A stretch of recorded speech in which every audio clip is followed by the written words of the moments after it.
आज आम्ही आलो नांदुरामध्ये हनुमान देवाचं दर्शन घ्यायला.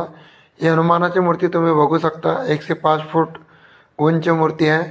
आणि या नांदुरामध्ये मंदिराचं विशिष्ट आहे की इथं खूप लहान लहान मूर्त्या मंदिरावर खूप छान डिझाईन वगैरे केलेले आहे.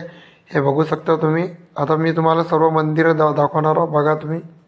जय हनुमान जय बजरंग जय हनुमान जय बल भीम जय जय श्री राम जय बजरंग जय हनुमान जय बल भीम जय जय श्री राम जय बजरंग जय हनुमान जय बल भीम जय जय श्री राम.